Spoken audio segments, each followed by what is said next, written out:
I pull up, you know I be moving. Moving the floor and I'm cruising. The money I'm speaking is fluent. All of my business booming. Stacking my cash in abundance. Yo les postos, bienvenue dans cette nouvelle vidéo Mercato. On va parler notamment du Mercato parisien, mais aussi de l'étranger. Ça bouge énormément. On va parler aussi du match Nice-Paris Saint-Germain dimanche à 13 h, voir les nombreuses absences du côté parisien, ainsi que des suspensions, ainsi que les départs qui n'ont toujours pas été remplacés, à part Alessandro Florenzi côté droit. Mais voilà, notamment à gauche, où il y a vraiment des choses à dire, après la blessure de Juan Bernat et la suspension de 6 matchs de Layvin Kurzawa. Donc on va voir un petit peu comment s'est passé un petit peu cette commission de discipline. Ce mercredi, la commission de discipline de la LFP a rendu son verdict. Voici comment se sont déroulés les événements. Donc les sanctions post-classiques sont tombées, du moins une partie. Layvin Kurzawa a pris 6 matchs de suspension. 3 matchs, dont un avec sursis, ont été donnés à Neymar et Paredes. Côté Marseille, Jordan Amavi a écopé de 3 matchs fermes et Dario Benedetto d'un seul match, qui sera purgé contre Saint-Etienne, donc en ce moment même. Et voici comment s'est déroulée la soirée. Pour commencer, la commission de discipline s'est réunie aux alentours de 18 h. Les auditions des joueurs ont ensuite duré un long moment, puisque sur les coups de 21 h, elles n'étaient même pas terminées. Jacques-Henri Hérault n'était pas présent et Marseille avait dépêché son avocat Régis Rebuffa, son secrétaire général Alexandre Mual et sa juriste Angélique Pécou. Concernant les Marseillais, il a été retenu que Jordan Amavi n'a fait que réagir à l'agression de Layvin Kurzawa, ce qui explique totalement la différence de sanctions entre les deux joueurs. Le carton jaune de Pape Gueye a, lui, été un point de crispation. Pour Leandro Paredes, apparemment, il est entré juste pour en découdre et pas pour jouer au football. Donc, scandalisé par cette sanction, les Marseillais avaient fait appel et espéraient voir cet avertissement retiré. Cela n'a pas été le cas. Donc, selon certaines informations, certaines personnes de la commission étaient d'accord pour enlever ce carton jaune. Jérôme Brizard n'a pas reconnu d'erreur et d'autres ont considéré que la décision était juste. Faute d'unanimité, l'avertissement a donc été conservé. Ce mercredi, en conférence de presse, Thomas Tuchel expliquait qu'il ne comprenait pas du tout pourquoi Leandro Paredes avait écopé de 2 matchs plus un ferme pour 2 cartons jaunes. La raison est simple, pour la commission, Leandro Paredes est entré pour en découdre. Il arrive aussi très rapidement dans la bagarre entre Layvin Kurzawa et Jordan Amavi. En outre, après visionnage des images, il essuie un petit peu les crampons sur Alvaro González, qui se roule au sol à ce moment précis. Di Maria va être sanctionné à son tour. Donc pour Kurzawa, cela a été assez clair. Le latéral gauche a démarré la bagarre de fin de rencontre et a même fait le tour du groupe de joueurs pour aller chercher Jordan Amavi. Les gens étaient ce mercredi soir assez étonnés de la sanction clémente concernant Neymar. La commission a conclu que le geste, une claque derrière la tête d'Alvaro González, était évidemment sanctionnable, mais que ce n'était pas si violent que cela et que le défenseur espagnol avait un petit peu amplifié, c'est ce que j'avais dit après le match. Donc concernant les injures supposées racistes d'Alvaro González, Neymar s'est expliqué en visioconférence en compagnie de Leonardo. Il a précisé les insultes qu'il a entendues, mono hijo de puta, qu'on traduirait par fils de putain de singe. Le dossier est placé en instruction, le temps que les images soient correctement analysées. Sébastien Deneux, le président de la commission de discipline, expliquait ce mercredi soir que le calendrier de cette affaire allait être affiné dans les prochains jours. Enfin, toujours selon certaines informations, Ángel Di María, qui va être entendu mercredi prochain par l'instance, devrait être sanctionné. Les images sont très claires pour la LFP. Il sera entendu pour essayer d'expliquer son crachat vers Alvaro González. Ces affaires sont encore loin d'être terminées et on devrait en apprendre encore un peu plus dans les prochains jours. Donc voilà pour la commission de discipline, les postos. Donc maintenant, beaucoup d'absences pour le match face à Nice. Abdou Diallo aussi a eu un carton rouge. Bernat s'est blessé, ils ne seront pas remplacés avant dimanche, ça c'est sûr. Quoique on a pu voir que Florenzi était arrivé un vendredi et qu'il a pu jouer juste après. Donc c'est possible, on ne sait jamais ce que Leonardo peut nous sortir. Mais voilà, on en reparlera de ce match contre Nice. Normalement Mbappé ne devrait toujours pas être présent, même s'il a repris un petit peu l'entraînement tout seul. Mais voilà, pour parler un petit peu du match contre Nice, Nice non plus ne sera pas au complet. Apparemment, il y a 3 joueurs qui ont attrapé le Covid-19. Apparemment, c'est Stanley Nzoki, ancien parisien, Dolberg, et ainsi qu'un autre joueur qu'on n'a pas pour l'instant. Si, c'était Claude Maurice. Donc Dolberg, Claude Maurice et Stanley Nzoki, positifs au coronavirus, seront absents face au Paris Saint-Germain. Donc 2 absents de marque, Dolberg et Nzoki, qui font partie de l'équipe type de l'OGC Nice. Donc maintenant, pour parler un petit peu du mercato, il y a beaucoup de choses qui se disent, notamment d'après le Parisien. Leonardo, pour l'instant, n'a pas envie vraiment de recruter à gauche. Donc je ne sais pas si le Parisien dit des fake news, mais je ne peux pas y croire. Juan Bernat, titulaire indiscutable, blessé pendant 6 mois. Layvin Kurzawa, suspendu 6 matchs. Et le Parisien vient nous dire que Leonardo n'envisage pas de recruter à gauche pour le moment. Donc c'est une fake news. Leonardo n'est pas si bête qu'on peut le croire. Donc Leonardo est prêt à tenter des coups à gauche. Donc déjà, il y a un ancien dossier qui pourrait être réactivé pour le remplacement de Juan Bernat. Donc avec la grosse blessure de Bernat, Leonardo pourrait finalement devoir recruter un arrière-gauche d'ici la fin de ce mercato. Et pour cela, le dirigeant du PSG pourrait réactiver un ancien dossier. Comme vous le savez, un retour peut-être de flamme pour De Sciglio. Pour le moment, c'est donc Michel Bakker qui devrait évoluer à gauche au Paris Saint-Germain. Donc je suis très très inquiet. À moins qu'un joueur ne débarque d'ici la fin du mercato estival. Voilà.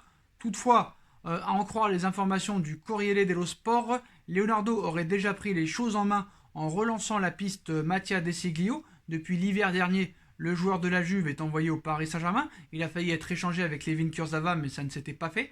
Annoncé en partance pour l'AS Roma, l'Italien aurait vu son transfert être relancé et Leonardo pourrait donc en profiter pour enfin attirer De Sciglio au Paris Saint-Germain. Donc De Sciglio peut jouer à gauche, à droite. Mais voilà, De Sciglio n'est pas seul sur le coup.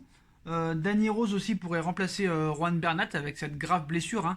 Donc bon, on a pu parler aussi de Danny Rose l'été dernier et la nécessité de recruter un nouveau joueur au poste de latéral gauche. Parmi les noms qui reviennent ces dernières heures, il y a le profil de Danny Rose sur le départ de Tottenham. Mais voilà, José Mourinho ne compte plus sur Danny Rose. Une opportunité donc à saisir pour le Paris Saint-Germain? A priori, non. Selon certaines informations de médias anglais, Paris n'activera pas cette piste. Courtisé en Première Ligue et notamment par West Ham et Aston Villa, Danny Rose se dirige vers un transfert en Angleterre et non une arrivée à Paris. Il existe également une piste en Italie, au Genoa. En revanche, le PSG travaille sur la venue d'un latéral gauche depuis plusieurs mois, même avant la blessure de Juan Bernat. Donc en plus de la blessure, ça devrait s'intensifier. Donc le Parisien dit des fake news. Léo souhaiterait recruter un renfort à gauche avec la possibilité de faire monter l'Espagnol, peut-être l'Espagnol, le joueur qui va venir au milieu de terrain, excusez-moi. Donc voilà. Donc vous le savez, il y a d'autres dossiers qui avaient été en cours. Celui aussi de Alex Telles. Donc Leonardo aussi peut retenter de réactiver la piste Alex Telles, excusez-moi. Donc Alex Telles, c'était une priorité de Leonardo en juin. La presse brésilienne et portugaise avait annoncé un accord entre Alex Telles, Porto et le Paris Saint-Germain. Et Telles pourrait être bradé et son nom pourrait refaire surface du côté du Paris Saint-Germain. Mais vers qui pourrait donc se tourner Leonardo pour vraiment le poste de latéral gauche? On parle aussi de Rafael Guerreiro du Borussia Dortmund. Mais voilà, l'Italo-Brésilien ne part pas de zéro puisqu'il était déjà en quête d'un latéral gauche durant l'été avant la prolongation de Layvin Kurzawa. Alex Telles était la priorité du Paris Saint-Germain, mais Paris et le FC Porto avaient d'ailleurs entamé les discussions pour le Brésilien, même si les exigences de Porto ont refroidi Léo qui a finalement préféré conserver Kurzawa. Mais depuis, la situation a évolué. Le FC Porto a besoin de vendre et Alex Telles est toujours là alors que son contrat court jusqu'en 2021. Abola a annoncé ainsi dimanche 13 septembre que les Portugais avaient été contraints de revoir leur intention à la baisse et qu'ils étaient désormais ouverts à un transfert avoisinant 20 millions pour le joueur, un montant qui représente la moitié de la clause libératoire d'Alex Telles. Pini Zahavi travaille actuellement pour boucler le départ de son protégé qui figure sur les tablettes de Manchester United, mais aujourd'hui il est possible d'imaginer que le PSG revienne à la charge pour Alex Telles. Donc ce qu'il faut savoir, c'est que Pini Zahavi est l'agent qui a fait venir Neymar en 2017, c'est l'agent aussi qui a défendu les intérêts pour Thomas Tuchel à la signature au Paris Saint-Germain. Donc je pense que c'est peut-être pour ça que Doha n'arrive pas à virer Tuchel, pour garder de bonnes relations avec Pini Zahavi, qui pourrait amener Alex Telles au Paris Saint-Germain, ainsi que Alaba. Alaba n'a toujours pas prolongé au Bayern de Munich, il lui reste 1 an de contrat. Apparemment, Pini Zahavi le propose à droite à gauche et notamment au Paris Saint-Germain. Donc c'est peut-être pour ça qu'on garde Tourelle en place, pour garder des bonnes relations et une bonne entente avec l'agent Pini Zahavi qui pourrait nous amener, excusez-moi, Alex Telles ainsi que David Alaba. Donc voilà, on en reviendra sur le Bayern de Munich. Hein. Mais voilà. Pour le milieu de terrain, Leonardo est bien dans le coup pour Boubakary Soumaré, hein, ancien du Paris Saint-Germain. C'est une piste crédible. Hein. En effet, ces derniers jours, Téléfoot, la chaîne, révélait l'intérêt du PSG pour Soumaré. Et d'après les informations ce soir d'Abdellah Boulma, cette piste est bien crédible du côté du club de la capitale. Le joueur formé à Paris s'est imposé dans l'entrejeu au LOSC et a tapé dans l'œil de nombreux clubs. Le Real Madrid est ainsi sur les rangs, tout comme l'AC Milan, Hertha Berlin, Arsenal, Liverpool, United ou encore Newcastle. Mais dans ce dossier, le PSG a un atout de taille puisque les Parisiens avaient inclus un pourcentage à la revente lors de son départ au LOSC en 2017. Un pourcentage estimé à 20% qui permettrait donc au PSG de faire des économies sur une éventuelle indemnité de transfert pour Boubakary Soumaré.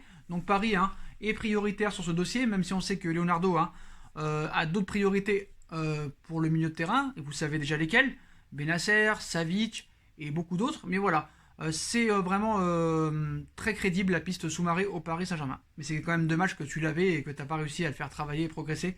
C'est ça qu'on reproche beaucoup au Paris Saint-Germain, c'est de trop faire vouloir amener des stars et pour pouvoir avoir un projet. Mais il faut compter aussi sur le centre de formation et on voit que ça n'avance pas dans ce domaine.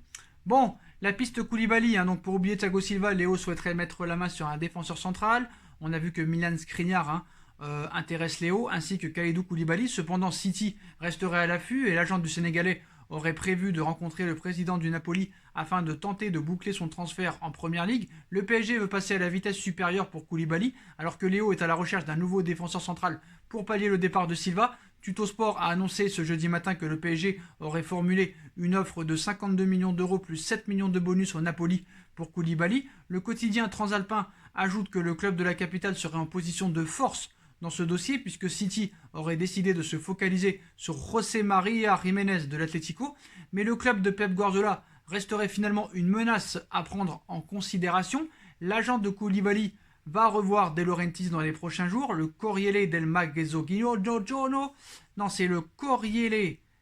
Mezzogiorno, excusez-moi, révèle en effet ce jeudi soir que Manchester City resterait dans la course pour Koulibaly. Le club anglais aurait accordé à Fali Ramadani, l'agent de Koulibaly, un délai de 10 jours pour trouver un accord avec le Napoli. Ainsi, l'agent de Koulibaly devrait rapidement se rendre en Italie afin de rencontrer Aurelio De Laurentiis lorsque ce dernier sera totalement rétabli du Covid-19. Le PSG est prévenu, mais voilà, 60 millions d'euros pour Koulibaly, je ne vois pas pourquoi De Laurentiis refuse. 29 ans, il va aller sur ses 30 ans, tu ne joues pas de la Ligue des Champions, tu as besoin de vendre. 60 millions pour un joueur de 29 ans, c'est quand même assez raisonnable. De Laurentiis exagère. Mais je pense que ça pourrait se faire. Ça pourrait se faire si c'est vraiment 60 millions d'euros. Donc il va y avoir une rencontre décisive dans les prochains jours entre les agents, les clubs, entre City, Napoli et le Paris Saint-Germain. Voilà un petit peu. On va passer un petit peu à l'étranger avant de revenir au Paris Saint-Germain. Donc Gareth Bale va bien être Spurs et revenir à Tottenham, son club qui l'a révélé au grand jour. Donc voilà, il devrait passer la visite médicale en même temps que Sergio Reguilón. Voilà, aussi un joueur du Real Madrid. Donc Tottenham va taper double. Donc apparemment le transfert devrait se faire ce week-end normalement. Donc vraiment belle pioche, que ce soit Reguilón ou Gareth Bale pour les Spurs de Tottenham. Donc qu'est-ce qu'on a à dire aussi sur ce transfert de Gareth Bale? Bah voilà, bonne pioche pour ça. Donc en cas de départ de Thiago Alcantara, Liverpool, les dirigeants du Bayern ne comptent pas acheter de nouveaux joueurs. La direction va faire confiance à Corentin Tolisso pour combler le départ de l'Espagnol. Accord trouvé entre Dzeko et la Juve, plus Milik à la Roma. Les visites médicales sont déjà programmées. Il ne reste plus que quelques détails à régler entre le Napoli et Milik. Donc Milik quitte Naples pour aller à l'AS Roma et Dzeko va quitter la Roma pour aller à la Juventus de Turin.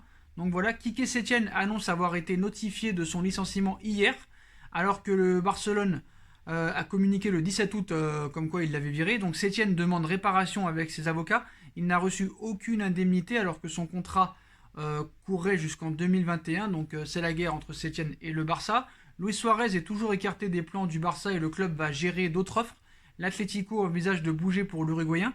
Ce n'est pas facile, mais pas impossible. S'il part libre, Diego Simeone aimerait l'avoir dans son équipe. Selon le très sérieux Ruhr Nachrichten, journaliste allemand, Jadon Sancho n'a jamais exprimé son souhait d'un retour en Angleterre aux dirigeants du Borussia Dortmund. Donc il est bien parti pour que Sancho reste au Borussia Dortmund. Donc voilà, Manchester United s'intéresse à Ismaïla Sarr, qui est considéré comme une alternative si le dossier Jadon Sancho venait à capoter. Et maintenant, on en vient à la principale information de cette soirée. On revient donc du côté du Paris Saint-Germain. Lucas Hernandez veut quitter le Bayern de Munich. Il n'y est pas épanoui et écoute les prétendants, et tout particulièrement le Paris Saint-Germain. Kylian Mbappé aimerait sa venue à Paris selon Carousel de la Cadena Ser en Espagne. Donc voilà, c'est bizarre parce qu'il y a 10 jours il avait dit qu'il voulait rester au Bayern, mais bon.